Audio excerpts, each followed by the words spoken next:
दोस्तों, साल 2023 की सबसे बड़ी श्रावण पूर्णिमा साल के 30 अगस्त से 31 अगस्त तक पड़ने वाली श्रावण पूर्णिमा को सबसे बड़ी और सबसे खास पूर्णिमा माना जा रहा है। इस दिन भद्रा का साया भी रहेगा। 30 अगस्त को पड़ने वाली पूर्णिमा पर कई दुर्लभ संयोग बन रहे हैं। ऐसे में इन दो जगहों पर चुपचाप 2 दीपक जलाकर छोड़ दें। इससे मृत्यु दंड, पितृदोष, महाकाल सर्प दोष, नजर दोष, शनि दोष, राहु दोष सब कुछ होगा खत्म। किस्मत पर लग जाएंगे 4 चांद। महालक्ष्मी दौड़ी दौड़ी चली आएंगी। कंगाल भी होंगे धनी। दोस्तों, आज हम आपको बताएंगे दीपक जलाने के कितने ज्यादा फायदे आपको अपने जीवन में मिलते हैं और किस प्रकार आपको दीपक जलाना चाहिए, कौन सी दिशा में, जिससे आप बहुत ज्यादा तरक्की प्राप्त कर सके और अपने जीवन में सभी बाधाओं को खत्म कर सके। सबसे पहली बात तो आपको ध्यान में रखनी चाहिए कि अपने घर के मंदिर में रोजाना ही आपको दीपक जलाना चाहिए। कभी भी ऐसा नहीं होना चाहिए कि आपने दीपक ना जलाया हो, क्योंकि घर के मंदिर में रोजाना दीपक जलाना बहुत ही जरूरी होता है। इसी से आपके घर से सभी नेगेटिव एनर्जी बाहर निकलती है।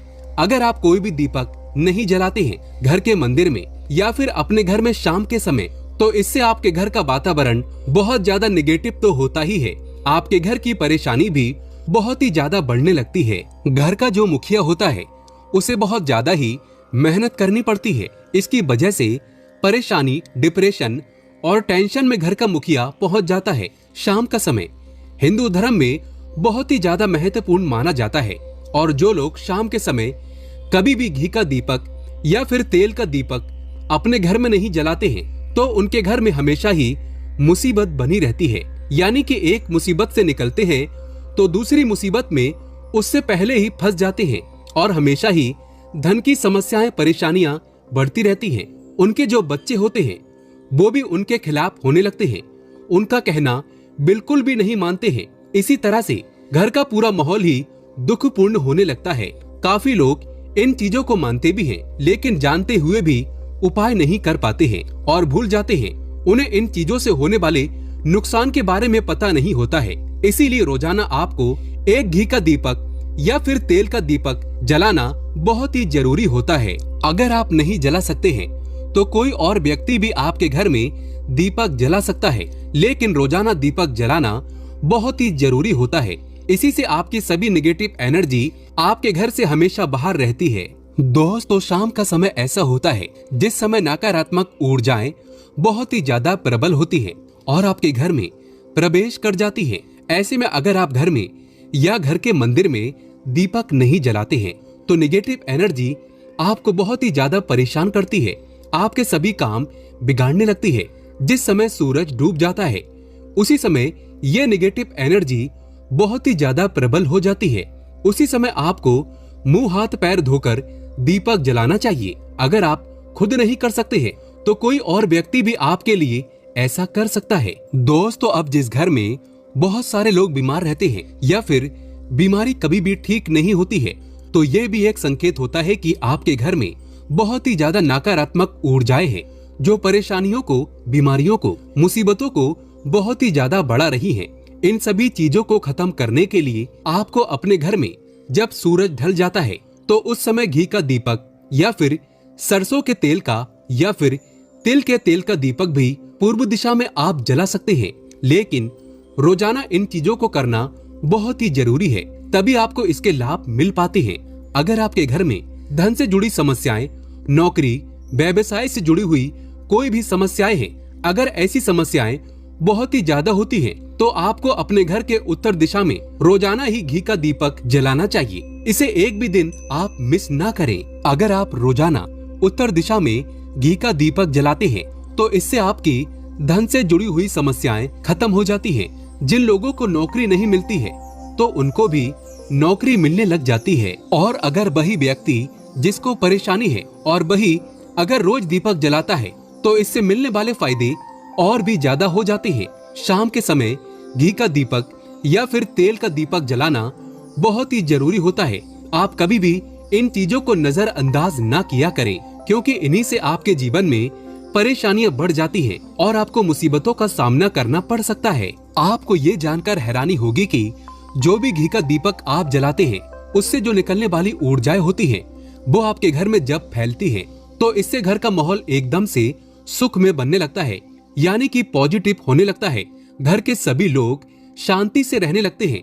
इसी प्रकार से जो तेल का दीपक होता है, ये भी जब जलता है तो इससे आपके आसपास जितनी भी नकारात्मक ऊर्जाएं हैं वो खत्म हो जाती है, क्योंकि इन दीपकों से निकलने वाली जो ऊर्जाएं होती है, धुआं होता है, वो निगेटिव एनर्जी को बाहर निकालता है और आपके आसपास की एनर्जी को पॉजिटिव बनाता है। तो ये बहुत ही जरूरी चीजें हैं। शाम के समय कभी भी आप इन चीजों को कभी मिस ना किया करें, तभी आप अपने जीवन में सफलता पा सकते हैं और आपकी जितनी भी मनोकामनाएं हैं वो भी पूरी होती हैं। दोस्तों, हम अपने घर के पूजा घर में पूजा पाठ करते हैं और मूर्ति आदि रखते हैं।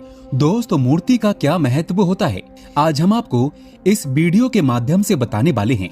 जिस घर के पूजा घर में एक साथ ये दो मूर्तियां होती हैं, वहां पर बनता है राजयोग और दुनिया आपके कदमों में आ जाती है। कहने का तात्पर्य यह है कि आपको सर्व सुख प्राप्त हो जाता है, जिसकी आपने कल्पना की है, जिसकी आपने मनोकामना मांगी है। दोस्तों, घर के पूजा घर में हम पूजा करते हैं, पूजा पाठ करते हैं और पूजा पाठ के माध्यम से कुछ चीजें देखने और मनाने आदि का प्रयत्न करते हैं, ताकि हमें उस पूजा का फल प्राप्त हो जाए और हम उसी अनुरूप घर के अंदर मूर्ति आदि लगवाते हैं, ताकि हम उन देवी देवताओं का सुंदर मुख देख सकें और उनका आशीर्वाद प्राप्त कर सकें।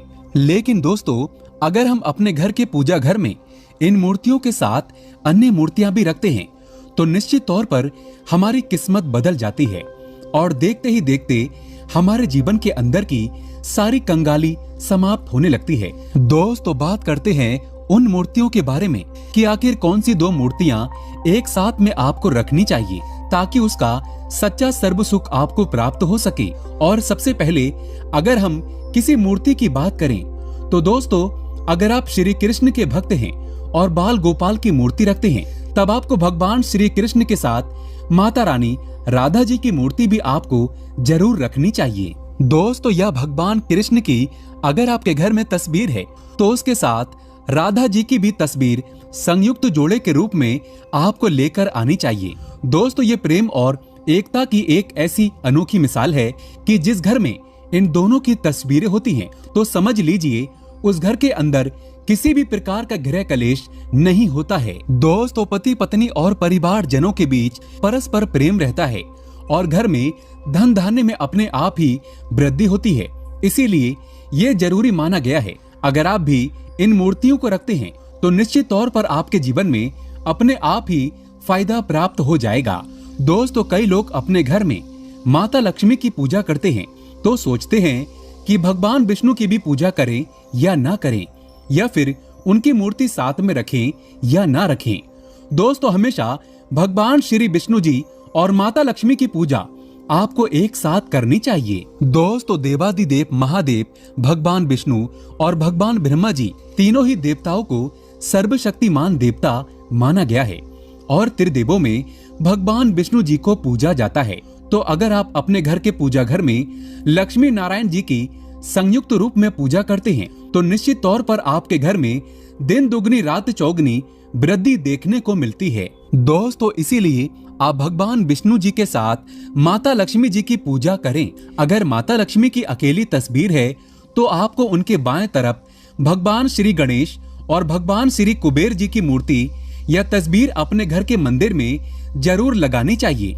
अगर आप माता लक्ष्मी जी के बाएं तरफ भगवान श्री गणेश जी की मूर्ति लगाते हैं या तस्वीर लगाते हैं, तो आपको निश्चित तौर पर लाभ प्राप्त होता है और देखते ही देखते आपके जीवन के अंदर की कंगाली समाप्त होने लगती है और धन प्राप्ति के लिए आपको लक्ष्मी गणेश जी की संयुक्त रूप से पूजा करनी चाहिए। माना जाता है माता लक्ष्मी धन देती है, तो भगवान श्री गणेश रिद्धि सिद्धि का भंडार और वृद्धि का विकास करते हैं। इसी वजह से इनकी पूजा बहुत जरूरी मानी गई है। दोस्तों, कई लोग पूछते हैं कि अपने घर में हनुमान जी की तस्वीर या मूर्ति रखें या ना रखें, या उनकी पूजा करें या ना करें। दोस्तों, आपको निश्चित तौर पर हनुमान जी की अन्य देवी देवताओं के साथ में भी आप मूर्ति या तस्वीर रख सकते हैं। किसी प्रकार की कोई दो राय नहीं है कि आपके ऊपर हनुमान जी क्रोधित होंगे या नहीं होंगे। दोस्तों इसके अलावा आप प्रभु श्री राम की तस्वीर भी अपने घर के पूजा घर में रखते हैं, तो आप हनुमान जी की तस्वीर रखें या ना रखें, हनुमान जी के निमित्त किसी भी प्रकार की पूजा या पाठ करना हो तो आप प्रभु श्री राम से कहें। दोस्तों भगवान श्री राम के प्रिय भक्त हनुमान जी हैं और निश्चित तौर पर आपको उतना ही आशीर्वाद प्राप्त होता है जितना कि आपको हनुमान जी की मूर्ति या तस्वीर का पूजन करने से होता है। या फिर आप क्या करें, श्री राम दरबार की तस्वीर अपने घर में लेकर आएं और श्री राम दरबार की तस्वीर का पूजन करें, या उनकी मूर्ति या उनके किसी प्रकार की कोई चीज आपके पास है तो आप उनका पूजन करें। इसमें सारे देवी देवताओं का आपको आशीर्वाद प्राप्त हो जाता है। हनुमान जी से लेकर माता सीता, भगवान श्री राम और अन्य देवी देवताओं का भी आशीर्वाद आपको प्राप्त हो जाता है। तो निश्चित तौर पर अपने घर के पूजा घर में एक साथ आप ये तस्वीर रख सकते हैं। आपके जीवन में राजयोग की प्राप्ति हो जाती है। दोस्तों इसी तरह अगर आप अपने घर के पूजा घर में या किसी अन्य स्थान पर अगर कोई तस्वीर रखना चाहते हैं और उसे लगाकर अपने घर में लाभ प्राप्त करना चाहते हैं, तो अपने घर में या पूजा घर में आपको निश्चित तौर पर त्रिदेवों की तस्वीरें या मूर्ति एक ही स्थान पर लाकर जरूर रखनी चाहिए। ब्रह्मा, विष्णु और महेश, इन तीनों की संयुक्त रूप से इनकी एक साथ तस्वीर अपने घर के मंदिर में या अपने घर में कहीं भी लाकर रख देनी चाहिए। माना जाता है कि इन तीनों देवताओं के एक साथ दर्शन करने मात्र से हमारे बड़े से बड़े विघ्न और बड़े से बड़े कष्ट ऐसे ही समाप्त हो जाते हैं। इसी वजह से इन तीनों की एक साथ में तस्वीर या मूर्ति लाकर आपको पूजा जरूर करनी चाहिए। दोस्तों अब बात करते हैं कि कुछ ऐसी तस्वीरें होती हैं या ऐसी मूर्तियां होती हैं जिनको आपको अपने घर के पूजा घर में स्थान ही नहीं देना चाहिए। अगर आपने इन तस्वीर या मूर्ति को अपने घर के पूजा घर में स्थान दिया है तो समझ लीजिए कि आपको कंगाली का सामना करना पड़ेगा या फिर देवी देवताओं के क्रोध का सामना करना पड़ेगा। दोस्तों और एक बात बता दें कि मंदिर में कभी भी विषम संख्या में गणेश जी की मूर्तियां न रखें, जैसे कि 1, 3 या 5 ऐसे रखना अशुभ माना जाता है। 2 मूर्तियों को एक साथ रखना शुभ माना गया है। अगर आप सिर्फ गणेश जी की मूर्ति रखते हैं तो इसके अलावा किसी भी प्रकार की मूर्ति आपको नहीं रखनी चाहिए। दोस्तों इन्हें स्थापित करते वक्त ध्यान दें कि गणेश जी का चेहरा हमेशा घर के मुख्य दरवाजे की तरफ होना चाहिए ताकि आपको अच्छे और सच्चे धन लाभ की प्राप्ति हो। और इस बात का ध्यान रखें कि घर में अंगूठे से बड़े आकार का शिवलिंग आपको भूल कर भी नहीं रखना चाहिए। हमेशा एक छोटा सा शिवलिंग रखें और इससे ज्यादा शिवलिंग आपको नहीं रखना चाहिए। दोस्तों वैसे तो आपको अपने घर में शिवलिंग रखना ही नहीं चाहिए, उसके बाद भी अगर आप रखते हैं तो अंगूठे के आकार से बड़ा शिवलिंग आपको नहीं रखना चाहिए। आप छोटा शिवलिंग रख दें और ध्यान रखें कि एक से ज्यादा शिवलिंग आपको भूल कर भी नहीं रखने हैं। घर में अगर आप शिवलिंग रखते हैं तो शिवलिंग के ऊपर आपको तुलसी भूल कर भी अर्पित नहीं करना चाहिए। अगर आपने शिवलिंग रख लिया है और उस पर तुलसी अर्पण कर दी है तो देवी देवताओं के क्रोध का आपको सामना करना पड़ेगा। दोस्तों मंदिर में हमेशा अगर आप हनुमान जी की तस्वीर रखना चाहते हैं, आप हनुमान जी के अनन्य भक्त हैं, तो बैठे हुए हनुमान जी की मूर्ति ही रखें। बजरंगबली रुद्र भगवान शिव के अवतार हैं, इसीलिए उनकी भी शिवलिंग की तरह ही मूर्ति रखें। साथ ही जो पति पत्नी होते हैं, वैवाहिक जीवन आपने नया स्टार्ट किया है तो हनुमान जी की मूर्ति या तस्वीर अपने कमरे में, अपने बेडरूम में आपको भूल कर भी नहीं रखनी चाहिए, अन्यथा आपको आपके जीवन में कई प्रकार के दोषों का सामना करना पड़ता है। दोस्तों हनुमान जी ब्रह्मचारी हैं तो इस बात का आपको ध्यान रखना चाहिए। दोस्तों राधा कृष्ण की मूर्तियां अगर आप जैसे अपने शयन कक्ष में सोते हैं और वो आपके बेड के सामने की तरफ रखी है कि जैसे कि आप सुबह उठें और आपको उठते ही पहले उनके दर्शन हो जाएं, तो समझ लीजिए कि आपका जीवन माला माल होने वाला है। किसी भी प्रकार का कोई दुख, धन की चिंता आपके जीवन में नहीं रहेगी। दोस्तों इसी तरह अगर माता दुर्गा की तस्वीर आप अपने घर में लेकर आना चाहते हैं और चाहते हैं कि माता दुर्गा की तस्वीर के माध्यम से आप अपने जीवन में समृद्धि देखें, तो दोस्तों भूलकर भी आपको माता दुर्गा की क्रोधित अवस्था की तस्वीर, जैसे कि महाकाली की तस्वीर या फिर महिषासुर का वध करते हुए या क्रोधित अवस्था में माता लक्ष्मी की, माता दुर्गा की तस्वीर लाकर आपको उनकी पूजा नहीं करनी चाहिए। दोस्तों हमेशा शांत और सुंदर मुख वाली तस्वीर ही अपने घर के अंदर लाकर पूजा करनी चाहिए। बहुत ही शुभ और मंगलकारी माना जाता है। दोस्तों, इस बात का ध्यान रखें कि अगर आप अपने घर में मूर्तियां रखते हैं तो आपको इनको भूलकर भी टूटे हुए चावल नहीं चढ़ाने चाहिए। बेहतर होगा कि आप हल्दी में चावल को पीला करके ही वो चावल चढ़ाएं। लेकिन टूटे हुए चावल आपको भूलकर भी माता लक्ष्मी को या अपने घर में देवी देवता को नहीं चढ़ाने चाहिए। दोस्तों, इसी तरह इस बात का भी ध्यान रखें कि अपने घर के मृत परिजनों या पूर्वजों को मंदिर में स्थापित न करें। ऐसा करना अशुभ माना जाता है और अगर आप ऐसा लगातार कर रहे हैं तो निश्चित तौर पर आपके परिवार के ऊपर दोष लग सकता है और पितरों का भी दोष लग सकता है। पितरों की पूजा एक अलग स्थान पर की जाती है, घर के मंदिर में उनको स्थापित नहीं किया जाता है। दोस्तों, इसी तरह भगवान भैरव की तस्वीर या भगवान शनिदेव की, राहु केतु की इस प्रकार की तस्वीरें अपने घर में ही नहीं लेनी चाहिए। प्रतीकात्मक रूप से आप घर के पानी रखने के स्थान पर उनकी पूजा कर सकते हैं, क्योंकि इनकी साधना तंत्र मंत्र और विशेष महत्व द्वारा की जाती है।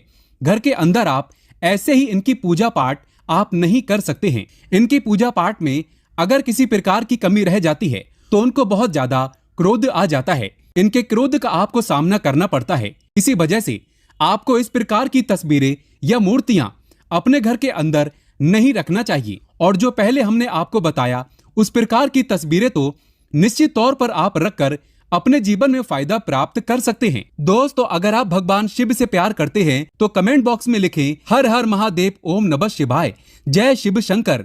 एक लाइक तो बनता है।